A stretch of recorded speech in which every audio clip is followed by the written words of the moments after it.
Today we're talking about what weapons I think you probably need to level up in preparation for Warzone 3, the integration that's going to be happening next month with the Urzikstan coming to the game and some of the other movement changes.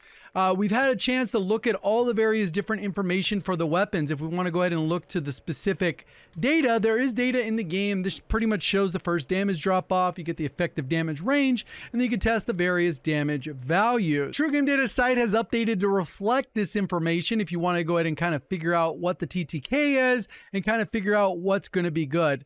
Little side note, if you were interested in zombies, you could always switch this to DPS, and typically the highest value DPS is probably going to be the better weapon in zombies because they have varying health depending on the enemy you're talking about. But regardless of that, we can go ahead and take all this information and then plug it into my spreadsheet, and it ends up just looking like a bunch of numbers, but you don't have to worry about that. I went ahead and put it into a chart for you so you can kind of see where the TTKs sit for the potential Warzone TTKs and metas if they leave the damage values the way they currently sit for both close range as well as far range. And some of the weapons I've highlighted in green that would be potentially meta going into the next integration if everything remained the exact same. I think there's to be some tweaks because we got this little outlier over here, the Holger, which is just way too dang good. It's 714 milliseconds and no recoil on the weapon, so I think that one will probably get a little bit of a range nerf, or they'll do what they did with Warzone 1 and they'll add an additional damage drop off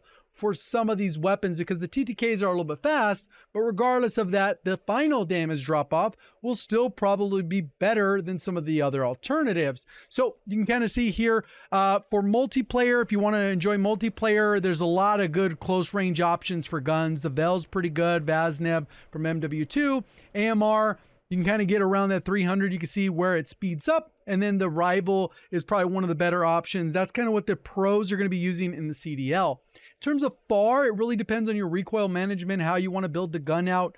Baz B is pretty good. It's kind of a very solid gun, as you can see over here on the close and the far range. And it is a very reliable gun. Again, the Holger MTZ, a couple of these MW3 guns are definitely shining in the long range meta, especially for something like ground war. But when it comes to Warzone, we can go ahead and kind of see that the Baz B is going to be very good up close. So maybe that'll be like a potential sniper support if you could build it out that way because it is generally slow.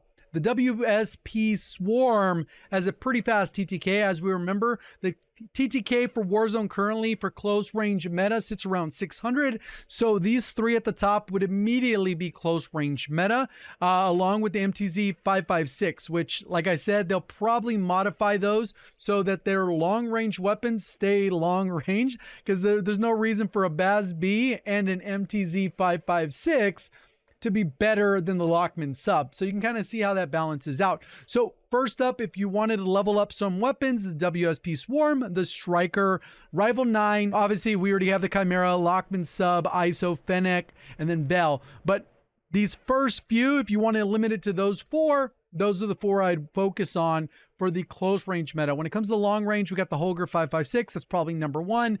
MTZ 762 probably has a little bit too much recoil comparative.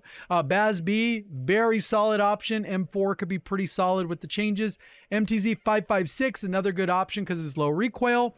And then we have FR if it burst stays consistent, but then we got the DG and the Lockman. So you got a few different options. A lot of these you should already have leveled if you already had MW2. If you didn't have them and you plan on playing Warzone, you can still level up pretty fast in Warzone once it drops because there will be plunder. There's going to be resurgence. There's going to be a lot of these methods to farm XP if you are a quote unquote free-to-play player. And I know it's less important at this point because you're probably not going to be running meta builds because you need to level up various guns to get certain attachments, but I thought I would cover some different builds that I'm enjoying and kind of my thought process behind it. First up, on the aggro build, we got the MTZ 556. So pretty solid options. Obviously, if you're going on your camo grind, you would get the final camos using something like this, but realistically, you would just be leveling up the guns. I just thought I'd kind of throw it out there. This is kind of the setup I was using, and I'm going to continue to use to at least get the priceless and interstellar camos since I'm actively working on those as well. So I already got gold on this one,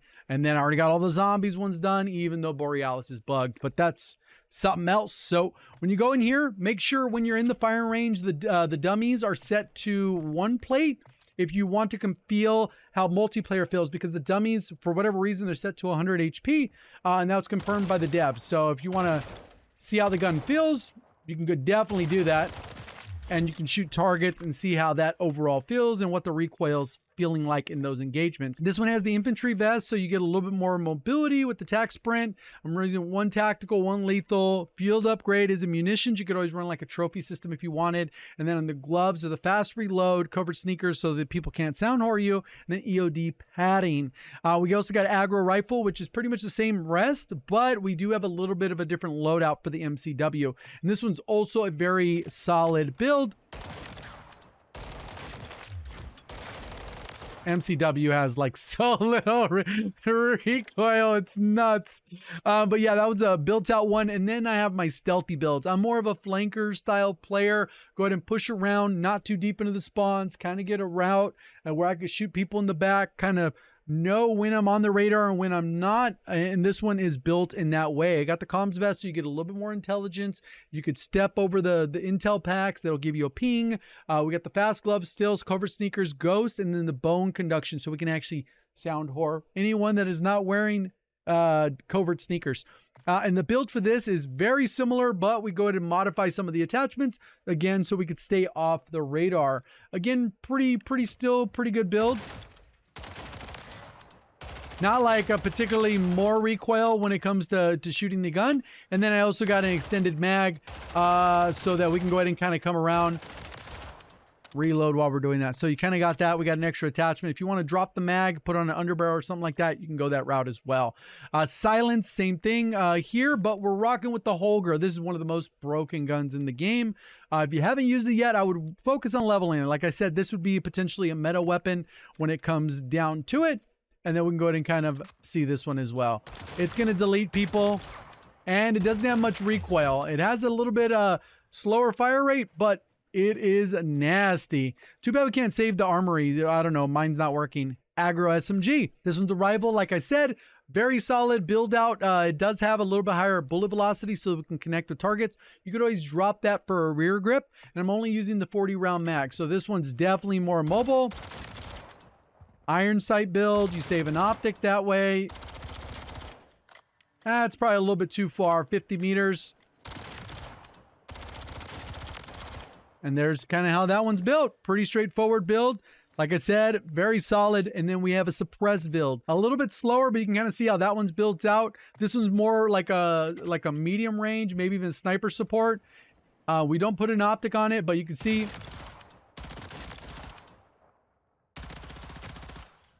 you can kind of see how it's a little bit different. It's going to be a little bit slower, but pretty accurate. And that's kind of how that one works out. Probably not challenging people at 50 meters. Again, for flanking, getting behind, getting close to people, and then shooting them there. And then that's kind of it for a couple sample builds. Like I said, I would recommend leveling up those guns at the start because they're probably going to be pretty good, especially if you only have a short amount of time to grind out some of these guns before the release, either on December 5th or December 12th. If you'd be interested in the zombies breakdown on DPS, feel free to leave a comment about that. Appreciate all the support. Thank you for watching. As always, have a great day.